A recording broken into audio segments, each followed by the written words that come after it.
আজকে আমরা স্কেল টুল নিয়ে আলোচনা করব। স্কেল টুল একটা গ্রুপ টুল, এর আন্ডারে আরো দুটো টুল রয়েছে। তো রোটেট টুলের পাশে ইরেজার টুলের নিচেই স্কেল টুল। আমরা মাউসের রাইট বাটন ক্লিক করলে এখানে দেখতে পাবো তিনটা টুল। স্কেল টুল এর শর্টকাট হচ্ছে এস। আমরা কিবোর্ডে এস প্রেস করলে স্কেল টুল সিলেক্ট হয়ে যাবে, এবং নিচে রয়েছে শেয়ার টুল এবং তার নিচে রয়েছে রিশেপ টুল। তো আমরা প্রত্যেকটা টুল নিয়ে আলোচনা করব। আলোচনার আগে ট্রায়াঙ্গেল আইটি সলিউশনের পক্ষ থেকে সবাইকে স্বাগত জানাচ্ছি। প্রথমে আমরা স্কেল টুল নিয়ে আলোচনা করব। স্কেল টুলটা আসলে মূলত ইউজ হয় এটাকে স্কেলিং, কোনো শেপ বা টেক্সটকে স্কেলিং করার জন্য। তো আমরা প্র্যাকটিক্যালি দেখি, চলুন। তো তার আগে আমি একটা শেপ নিয়ে নিচ্ছি। সাপোজ এটা একটা শেপ নিলাম, স্কোয়ার শেপ। তো আমি যখন স্কেলটাকে সিলেক্ট করব, খেয়াল করুন এখানে কিন্তু একটা পয়েন্টার দেখা যাচ্ছে, তার মানে এটা সিলেক্ট হয়ে গেছে। এখন আমি যদি এই প্রান্ত ধরে জাস্ট মাউসের লেফট বাটন ধরে ড্র্যাগ করি, তাহলে এটা কিন্তু দেখুন বড় হচ্ছে। আমি যদি মাউসটাকে কন্ট্রোল করে ছোট বড় করি, দেখুন আমি যখন ওঠানামা করছি মাউসটাকে, এটা কিন্তু ছোট বড় হচ্ছে।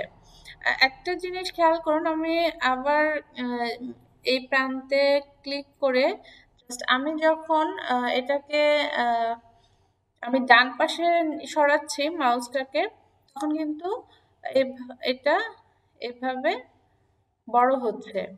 আবার আমি যখন মাউসের লেফট বাটন ক্লিক করে ধরে আমি যখন নিচের দিকে টানবো, তখন এটা লম্বা হয়ে যাচ্ছে। এভাবে আসলে বড় করলে দেখা যায় যে আমার যে নির্দিষ্ট পরিমাণ সাইজ দরকার ওইটা আসলে ওইভাবে হয় না।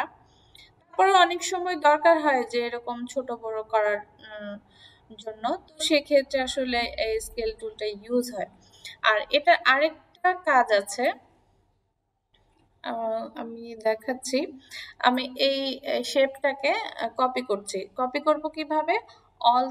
অল্টার চেপে জাস্ট আমি মাউসের লেফট বাটন ক্লিক করে দেখুন এটাকে সরিয়ে নিচ্ছি, এখানে কপি করে নিচ্ছি, কপি করে নিচ্ছি। তো এইগুলো সবগুলোকে আমি সিলেক্ট করে আমি যদি এখানে স্কেলের এখানে ডাবল ক্লিক করি, তাহলে একটা ঘর পাবো। আচ্ছা, এখানে দেখুন একটা হচ্ছে ইউনিফর্ম আর একটা ঘর আছে নন ইউনিফর্ম। আমরা প্রথমে ইউনিফর্মটা দেখি। ইউনিফর্মের কাজটা হচ্ছে এখানে পার্সেন্টেজটা বাড়াবে। সাপোজ আমি এখানে 200 দিলাম, 200 দিলাম। এখন এটা কিন্তু ইউনিফর্ম আছে, তার মানে এটা হচ্ছে দৈর্ঘ্য প্রস্থে এটা সব দিক থেকে 200% বড় হয়ে যাবে। ওকে, এখানে আছে স্কেল কর্নার। আচ্ছা, এটা এটা ঠিক থাকতে হবে। ওকে, দেখুন এগুলো প্রত্যেকটা কিন্তু 200% বড় হয়ে গেছে। আবার আমার ছোট করতে হতে পারে, সেক্ষেত্রে আমি আবার ডাবল ক্লিক করছি। এখানে আমি সাপোজ 50% দিচ্ছি। এটা ইউনিফর্ম, তাহলে ওকে ইউনিফর্ম। তাহলে দেখুন সবগুলো একসাথে ছোট হচ্ছে, একসাথে বড় হচ্ছে। তো এরকম আসলে অনেক জটিল ডিজাইন থাকে, যেখানে আসলে আমাদেরকে অনেকগুলো শেপকে একসাথে বড় করতে হয় বা ছোট করতে হয়, তখন এটা খুব কাজে লাগে। আবার আমি এখানে ক্লিক করছি। আচ্ছা, নন ইউনিফর্মটা কি? নন ইউনিফর্মটা হচ্ছে হরাইজন্টাল এবং ভার্টিক্যাল, লম্বভাবে এবং প্রস্থ দিক দিয়ে আমরা ছোট বড় করতে পারবো। সাপোজ আমি এখানে এখানে আমি আগে একটা শেপকে একটা দিয়ে দেখাই, তাহলে সুবিধা হবে। এটাকে সিলেক্ট করছি, করে জাস্ট আমি স্কেলটাকে সিলেক্ট করে এখানে ডাবল ক্লিক করব। দেন এখানে সাপোজ আমি হরাইজন্টালি এখানে 200% দিচ্ছি, আর ভার্টিক্যালি আমি 100 দিচ্ছি। ওকে, তাহলে দেখুন এটা হচ্ছে 200%, আর এটা হচ্ছে এটা 100%। তো এইভাবে আমরা আসলে বিভিন্ন শেপকে আমরা আমাদের পছন্দ মতো সাইজে নিয়ে আসতে পারি। আরেকটা জিনিস খেয়াল করুন, আমরা যখন এই শেপটাকে জাস্ট ক্লিক করছি, এটার স্ট্রোক কিন্তু 1 পিক্সেল শো করছে। কিন্তু আমরা যখন স্কেলিং করব, স্কেল টুলে গিয়ে এখানে হচ্ছে ইউনিফর্ম এটাই দেখাচ্ছে। আমি যদি এটাকে 200% করি, তাহলে এখানে আগে কিন্তু আমরা যে স্কেল কর্নার শুধু এটাকে সিলেক্ট করেছিলাম, এখন আমরা স্কেল কর্নার প্লাস হচ্ছে স্কেল স্ট্রোক অ্যান্ড ইফেক্ট এটাও ক্লিক করব, দেন ওকে করে দিব। এটা 200% কিন্তু লম্বা এবং প্রস্থতে বড় হয়েছে। আরেকটা জিনিস খেয়াল করুন, এখানে দেখুন স্ট্রোক যেটা সেটা কিন্তু যে 2 পিক্সেলে হয়ে গিয়েছে। আগে ছিল আমার 1 পিক্সেল, এখন হচ্ছে 2 পিক্সেল। তার মানে এখানে কিন্তু আমার স্ট্রোকও বড় হচ্ছে, প্লাস আমার ভেতরের যে শেপ, ফিল কালারের যে শেপটা আছে সেটাও বড় হয়েছে। আর এটার ক্ষেত্রে শুধু ভেতরে যে ফিল কালারটা রয়েছে সেটা বড় হচ্ছে এবং স্ট্রোকটা যে পরিমাণ ছিল ঠিক ওই পরিমাণে থাকবে। তো আমরা যখন জাস্ট স্কেল কর্নারটা সিলেক্ট করেছিলাম, তখন কিন্তু জাস্ট আমাদের জাস্ট শেপটাই বড় হয়েছে, বাট স্ট্রোকটা বড় হয়নি। তো আমরা একটু বোঝার জন্য ভালোভাবে প্র্যাকটিক্যালি দেখি। সাপোজ আমি এটাকে সিলেক্ট করলাম, সিলেক্ট করে একটু দূরেই এখানে সরিয়ে নিয়ে আসছি। এটাকে আমি স্কেলিং করছি, এটাকে আমি 200% রাখছি। স্কেল এটার যে ইফেক্ট এটাকে আমি সরিয়ে দিচ্ছি। তার আগে আমি খেয়াল করে নিই, এখানে কিন্তু আমার স্ট্রোক হচ্ছে 1 পিক্সেল। ওকে, দেন আমি ওকে করে দিচ্ছি। আচ্ছা, এটা কিন্তু এখন 200% হয়ে গেছে। এখন দেখুন, খেয়াল করুন, এটার পিক্সেল কিন্তু যে স্ট্রোক পিক্সেল 1 পিক্সেলই রয়েছে। তো নিশ্চয়ই এখন পার্থক্যটা বুঝতে পারছেন যে এটার স্ট্রোক এবং ফিল দুটাই বড় হচ্ছে, এবং এটা ফিল শুধু বড় হচ্ছে, স্ট্রোক যা আছে তাই থাকবে। স্কেল টুলটাকে আরো পরিষ্কারভাবে বোঝার জন্য আমি আমার তৈরি একটা লোগো নিয়ে এসেছি।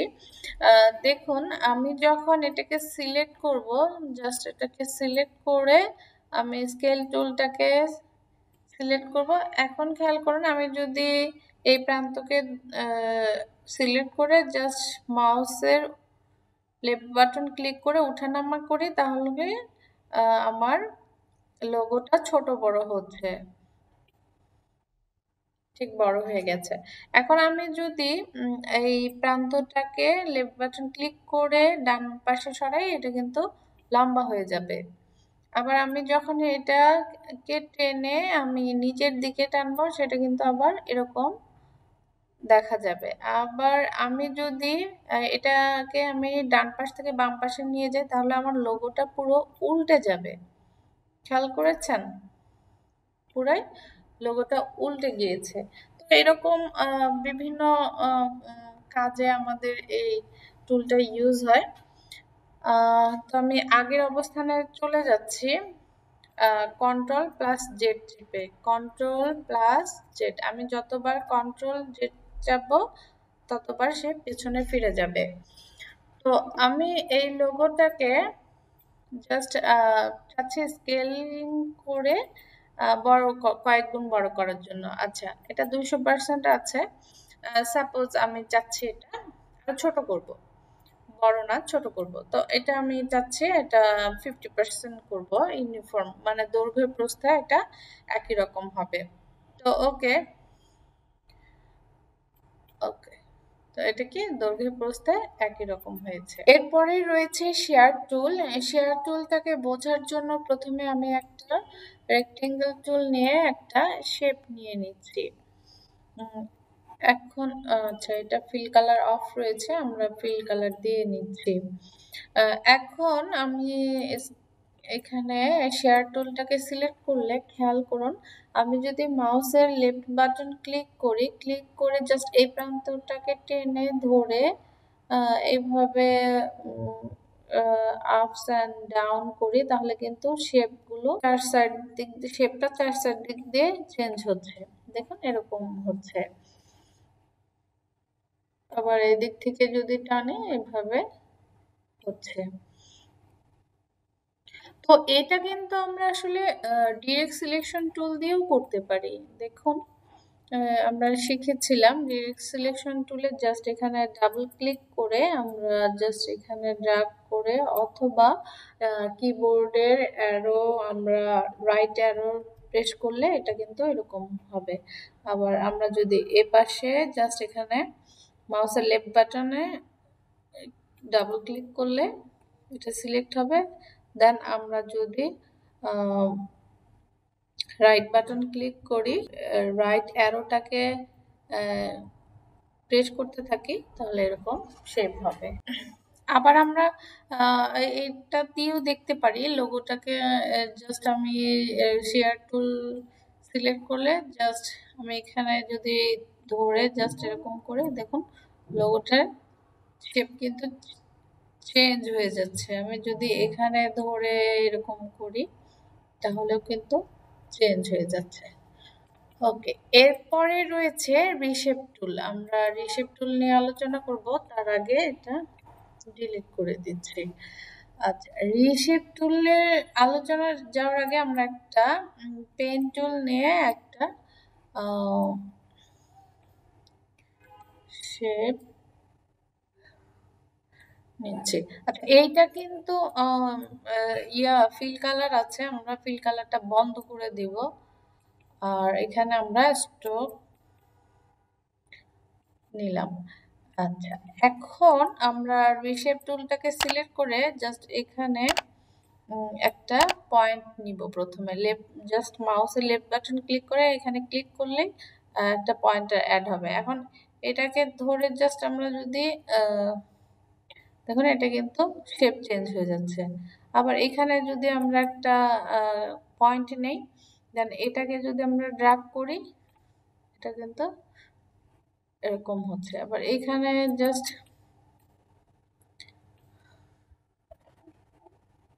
আবার এখানে একটা নেই, এখানে একটা পয়েন্ট নেই, দেন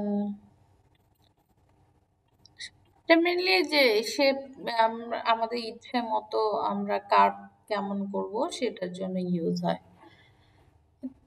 তো আজকের মতো আলোচনা এখানেই শেষ করছি। ভিডিওটি ভালো লেগে থাকলে লাইক, শেয়ার, কমেন্ট করুন, সাবস্ক্রাইব করে বেল আইকনে প্রেস করে আমাদের সাথেই থাকুন।